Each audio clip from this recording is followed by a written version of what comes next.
Je suis votre serviteur, le pasteur Charles Bormet. Je suis un centrafricain, un ancien prêtre catholique. Tout prêtre est magicien. Tout prêtre est magicien. D'ailleurs, je peux dire même ici que l'ordination des prêtres auxquels les gens assistent à ça pendant la journée, ils dansent, ils fêtent et quoi et tout ça, ça c'est de la mascarade. La vraie ordination des prêtres, ça se passe 3 jours avant et pendant la nuit et devant le diable lui-même. À ce moment-là, il n'y avait pas un membre de la famille de ce prêtre-là, il n'y avait même pas les masseurs. Les masseurs, il n'y avait pas de masseurs. Il y a seulement que les prêtres, les monseigneurs, voilà, qui se réunissent là, et le diable en personne. Et c'était comme ça que mon ordination à moi était passée.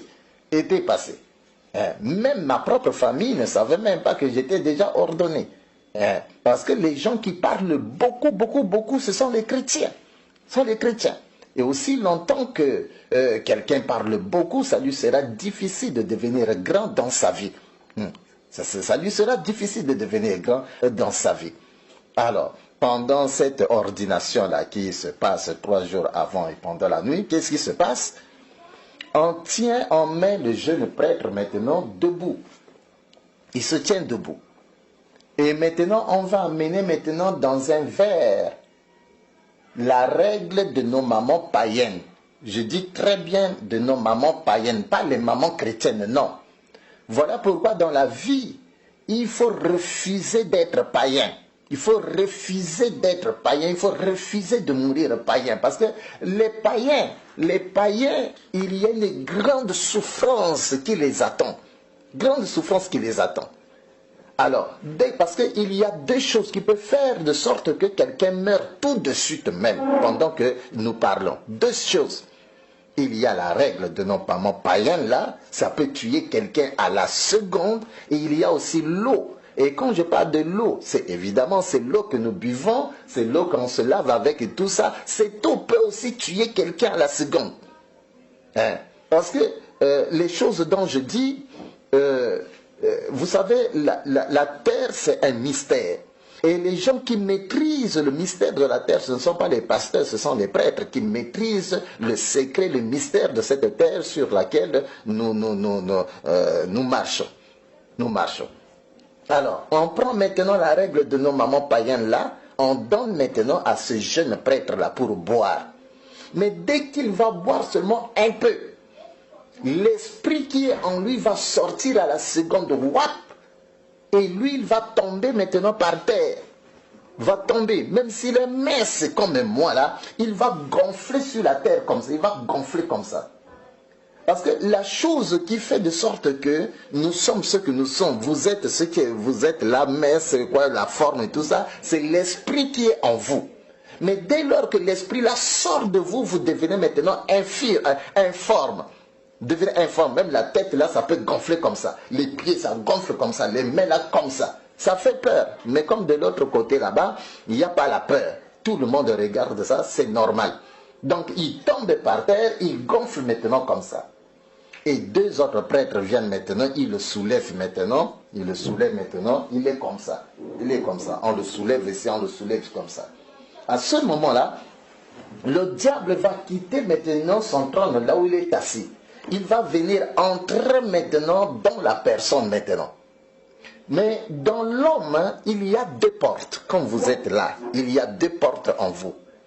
La première porte, c'est votre bouche. Et la deuxième porte maintenant, c'est votre nombril.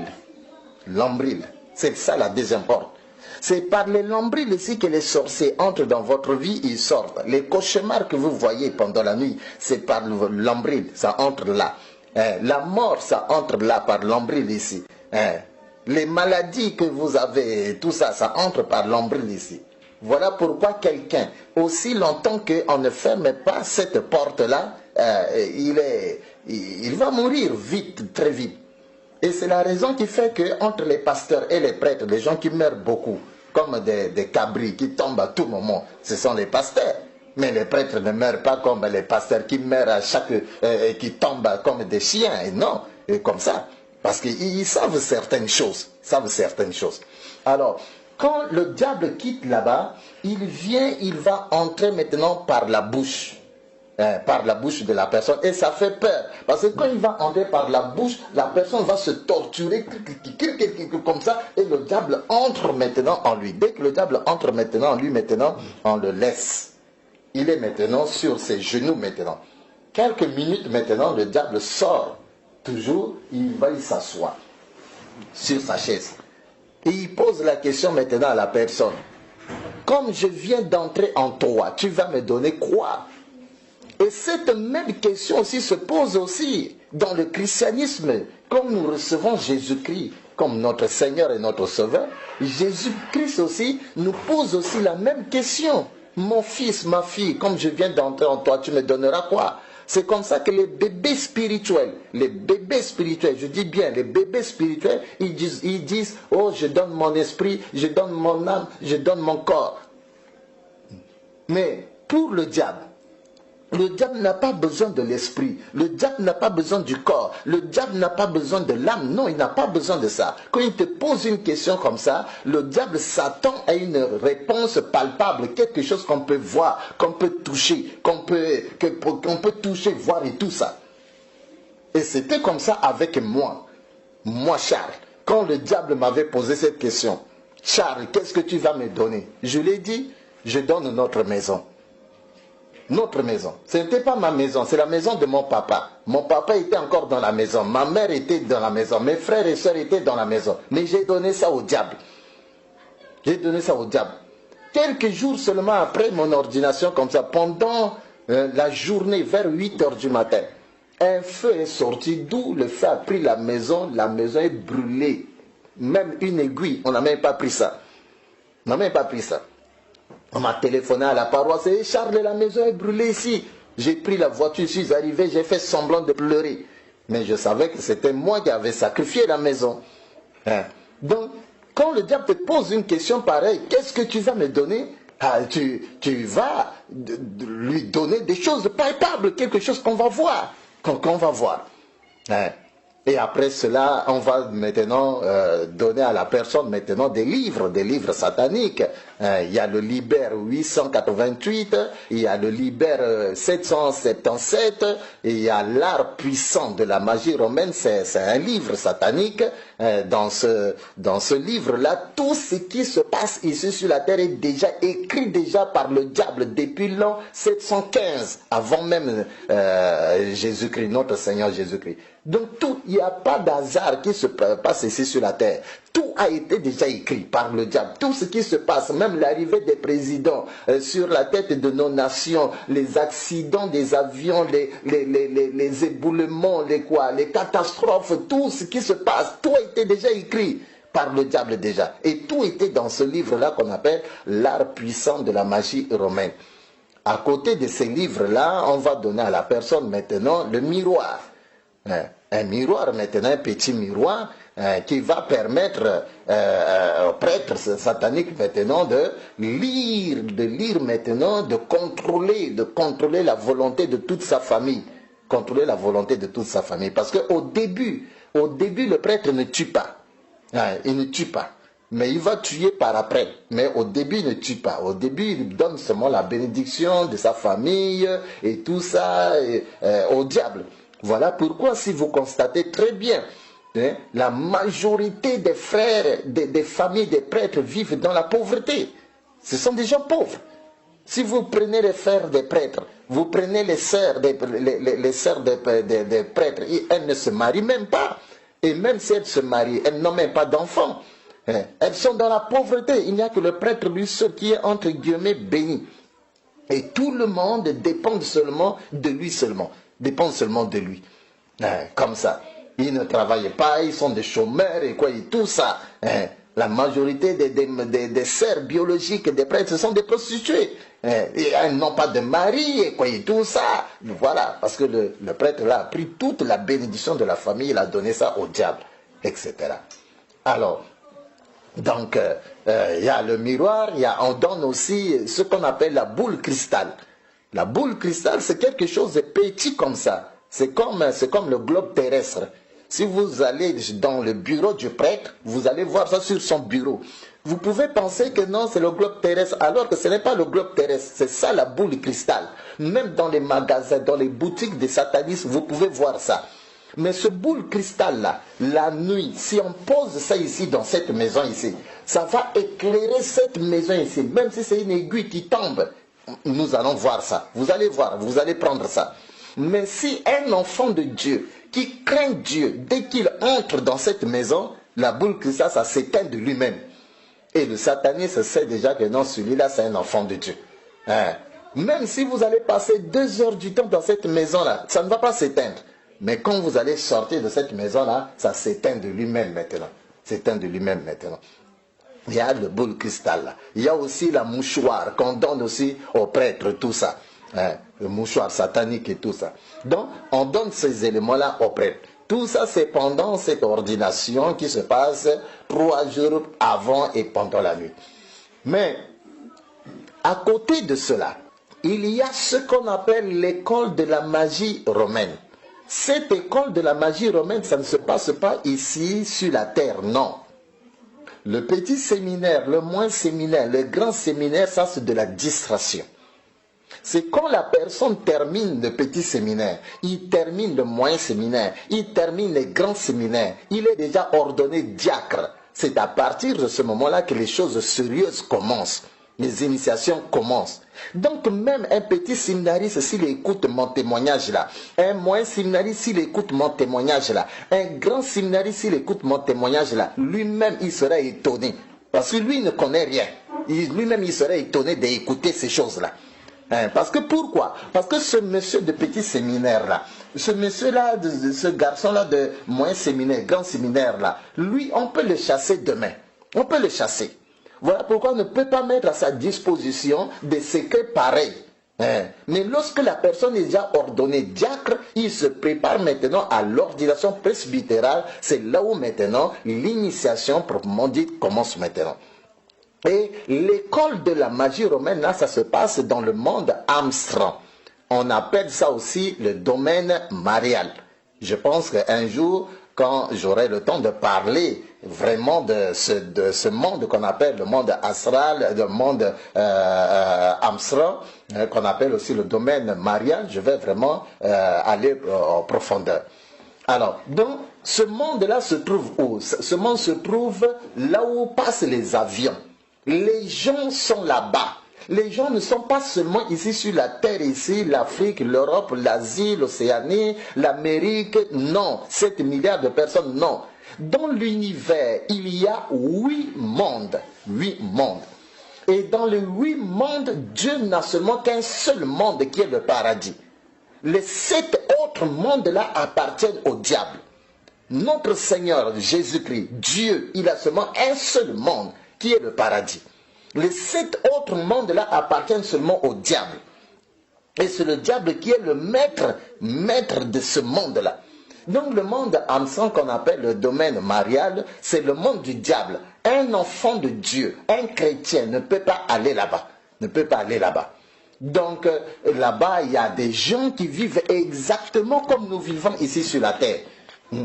Qui vivent exactement comme nous vivons ici sur la terre. Là-bas, il n'y a pas de soleil, il n'y a pas la pluie, il n'y a pas la poussière. Les maisons qui se trouvent là-bas, ce ne sont pas les maisons construites avec la main de l'homme, non. Ce sont les maisons que le diable lui-même, il invente comme ça, comme ça.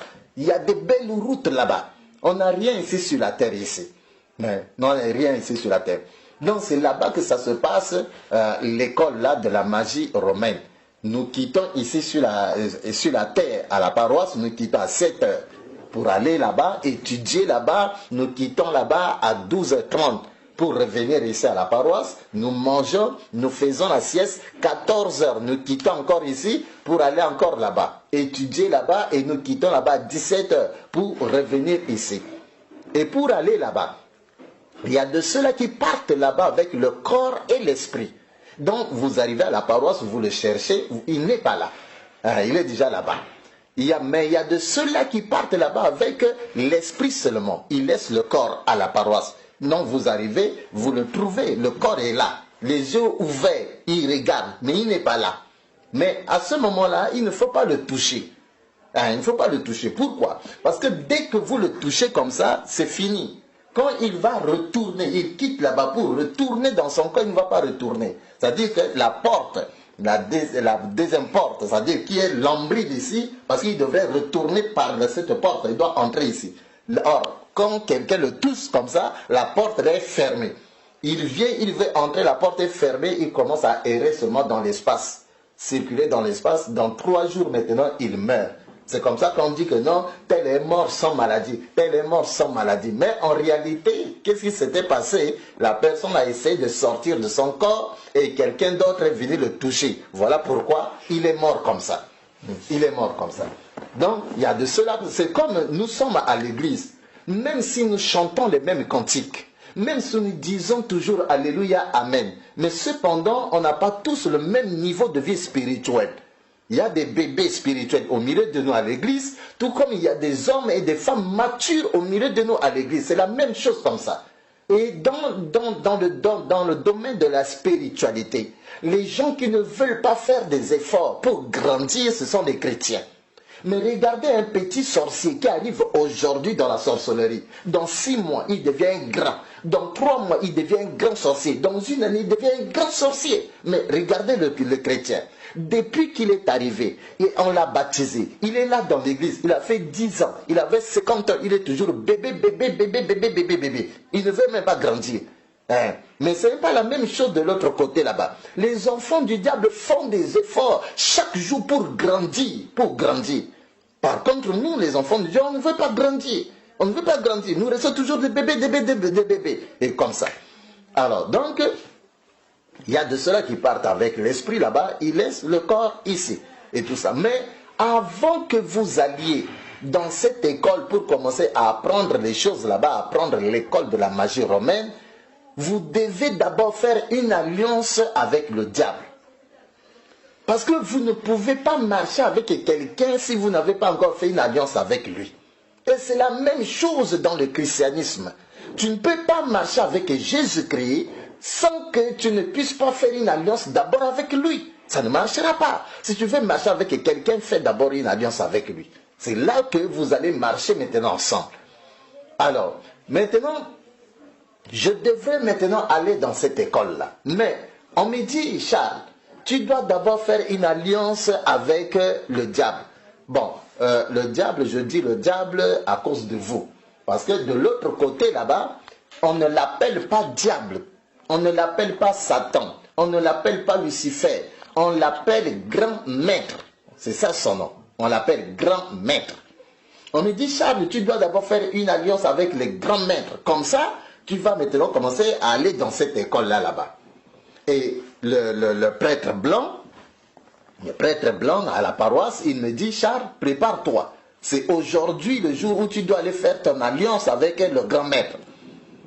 Et il est venu dans ma chambre, il m'a annoncé cela, il est parti. Quelques minutes, il est revenu. Il me pose la question, est-ce que tu es déjà prêt? Je dis oui, je suis prêt. Il me dit, bon, allons-y. C'était pour moi la première fois de faire cette expérience. Pendant qu'il marchait dans le couloir et que j'étais derrière lui, en faisant seulement quelques pas derrière lui, on se retrouvait directement là-bas, dans le monde abstrait là. En faisant seulement quelques pas derrière lui comme ça, on s'est retrouvés, et lui et moi, on s'est retrouvés là-bas, dans le monde abstrait. Mais on s'est retrouvés dans une grande salle. C'est une salle qui peut prendre même 5000 personnes. Il y a des hommes, il y a des femmes, des grandes personnes. Il y a des blancs, il y a des noirs, il y a des jaunes, il y a toutes sortes de personnes. Des Chinois, des Japonais, des Noirs, des Français, toutes sortes de personnes. Si c'est beaucoup, c'est 5000 personnes. Ils étaient assis dans une grande salle. On n'a pas de salle ici sur la terre. On n'a pas de salle. Et les fauteuils que les gens là s'asseyaient dessus, ce n'étaient pas des chaises en plastique là que nous avons ici sur la terre. Non, ce sont des beaux fauteuils. C'est comme les fauteuils des ministres là. Des ministres là. Des beaux salles. Il n'y a pas des haut-parleurs. Non, non, il n'y a pas ça. Alors, maintenant, on s'est retrouvés là. Alors, moi, Vous voyez, d'habitude, quand vous arrivez pour la première fois quelque part, même si c'est dans une église, vous avez tendance de vous asseoir derrière. Alors moi, je voudrais m'asseoir derrière. Le prêtre blanc me dit, non Charles, ta place n'est pas ici, ta place c'est devant là-bas. Et le prêtre blanc, il m'a fait dépasser tous les gens et nous sommes arrivés devant. Mais tous ces gens-là étaient là en train de me regarder. Ils ne regardaient pas le prêtre blanc, non, mais ils me regardaient seulement.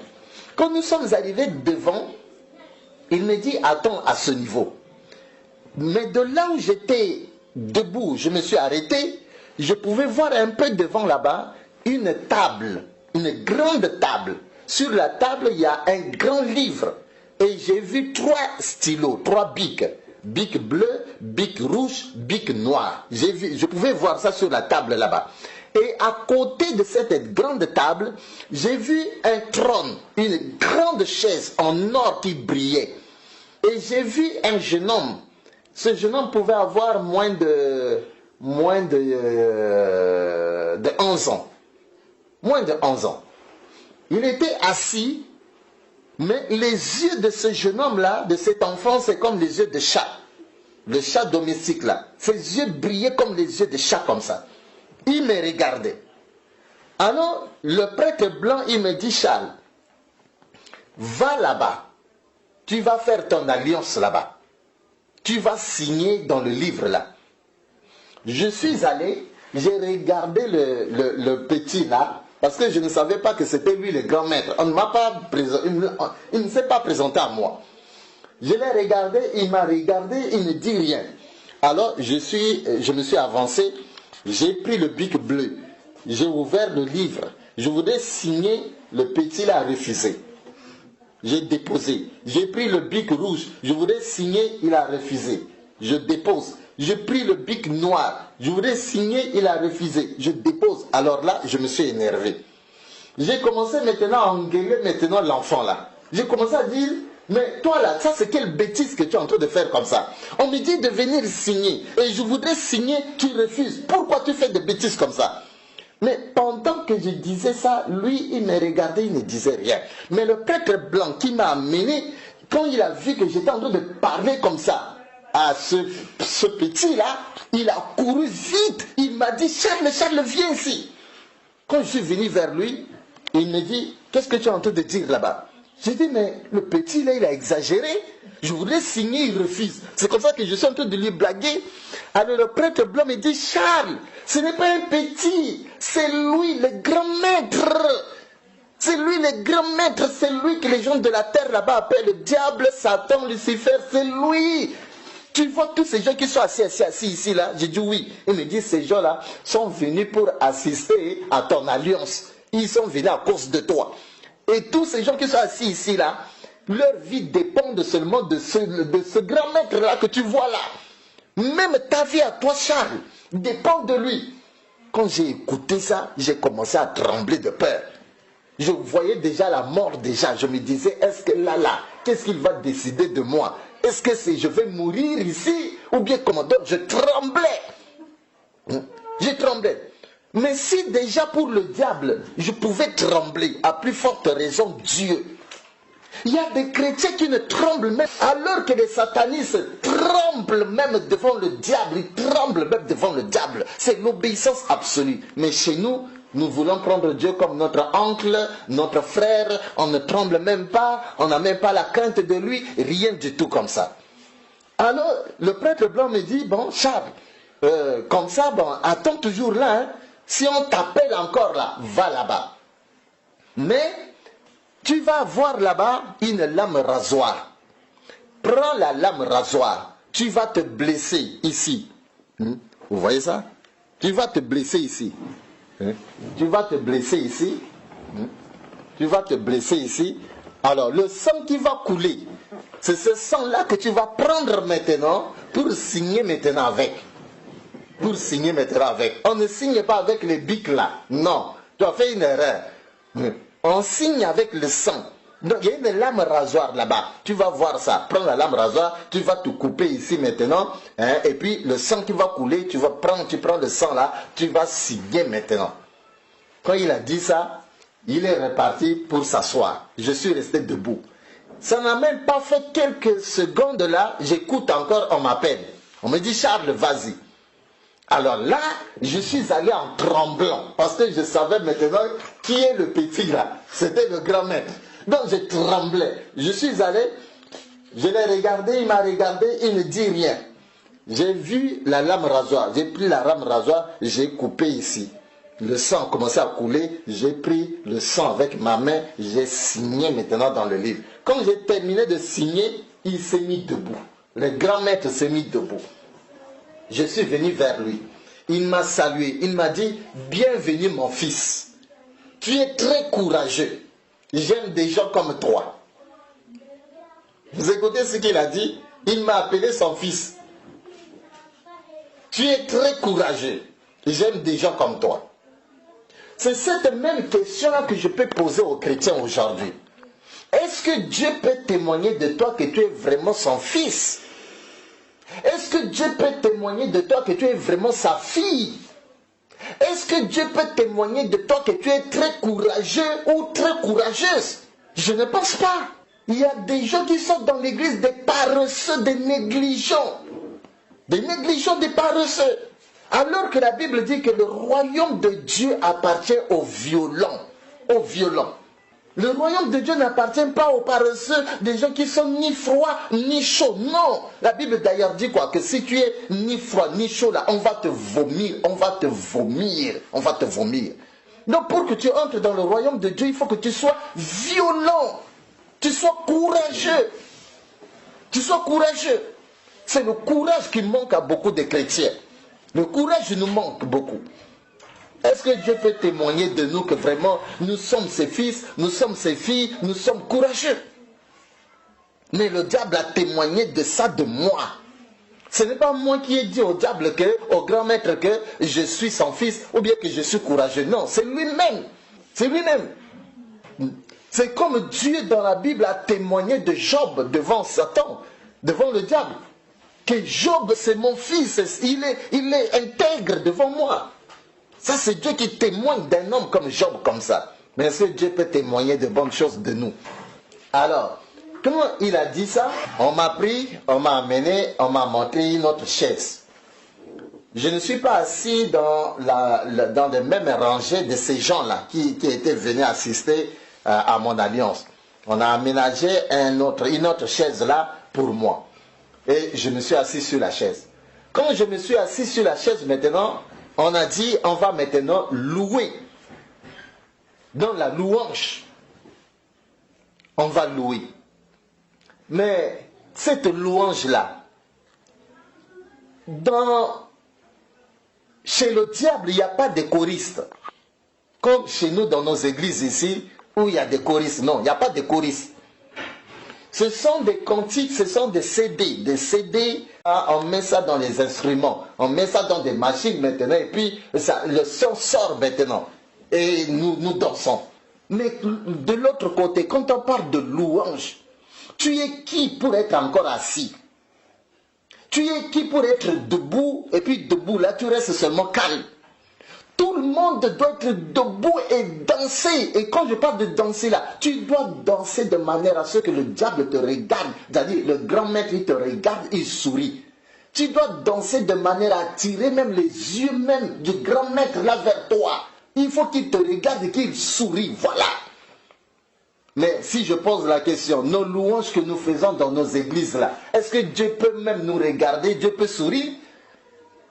Dieu peut même te jeter même un regard sur toi-même. Tes louanges que tu fais même dans nos églises. Dieu peut même te regarder et sourire. Je ne pense pas. On a dansé, on a dansé. Comme je parle de danser là, vraiment c'est danser. Après la louange maintenant, on a dit on va adorer. On va adorer. L'adoration. Mais tu es qui pour être encore assis? Ou bien tu es qui pour être debout? Tout le monde à genoux. Tout le monde à genoux, c'est seulement lui, le diable, le grand maître, qui doit être toujours assis dans son trône. Ici, même si tu as déjà 100 ans, même si tu as quel âge là, tout le monde à genoux, à genoux. Et nous devons adorer le diable, le grand maître. Mais regardez avec nous les chrétiens ici, dans nos églises ici. Pendant qu'on parle de l'adoration, il y a de ceux-là qui sont encore assis sur la chaise. Il y a d'autres qui sont encore, qui se mettent debout, ils sont debout comme ça. Mais je me pose la question, il y a des gens qui s'habillent de la tête jusqu'au pied là à 30 000 francs beaux. 30 000 francs beaux. C'est-à-dire si on prend le montant, on prend la valeur de la chemise, du pantalon, ceinture, chaussures, chaussettes là, tout ça là, ça fait 30 000. Mais avec 30 000, il est incapable de se prosterner avec ça, devant Dieu. Mais le jour où Dieu va le bénir, qu'il aura maintenant 1 million, et qu'il va s'habiller maintenant à 100 $, à 300 000, est-ce qu'il pourra vraiment se prosterner avec ça? Je ne pense pas. Je ne pense pas. Donc, les chrétiens sont encore loin de comprendre c'est quoi l'adoration, c'est quoi la louange. Nous sommes encore très loin. On n'adore pas Dieu. Mais de l'autre côté, là-bas, les enfants du diable savent ce que c'est la louange. Quand il s'agit de louange, là, tout le monde la danse pour le diable. Et chacun doit danser de manière à tirer même les yeux du diable, là, du grand maître, là, vers lui. Quand il s'agit de l'adoration, tout le monde à genoux, en train d'adorer le grand maître. Après l'adoration, on a dit, on va maintenant entrer dans la fête proprement dite. Nous allons manger et boire. Et on a dit à tout le monde fermait les yeux. Le temps de fermer les yeux et ouvrir comme ça, il y a la nourriture. Il y a la nourriture. Le temps de fermer les yeux et ouvrir. Oh, là, la nourriture. Viande grillée, quoi, poisson, oh, quoi, légumes, quoi, tout, quoi. Toutes sortes de nourriture. Je ne saurais pas décrire ici. Et toutes sortes de boissons, des whisky, des champagnes, des vins, des quoi, toutes sortes. Et on a commencé à manger.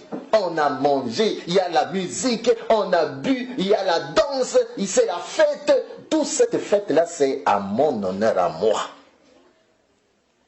Mais regardez chez nous les chrétiens. Quand quelqu'un donne sa vie aujourd'hui au Seigneur Jésus, on n'est ni chaud, ni froid. On est comme ça.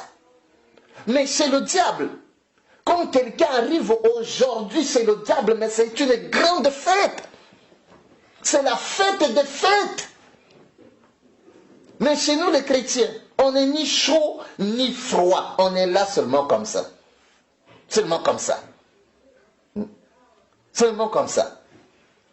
On a mangé, on a bu, c'était la fête jusqu'à ce que la fête est finie. Et il a dit, le grand maître a dit, vous pouvez maintenant rentrer. Et on est rentré. On a quitté maintenant là-bas et on est descendu. Chacun partait chez lui et quoi et tout ça. À partir de ce moment-là, j'ai commencé maintenant à aller maintenant dans l'école de la magie romaine. Parce que pour aller là-bas, il faut d'abord faire cette alliance-là d'abord avec le grand maître.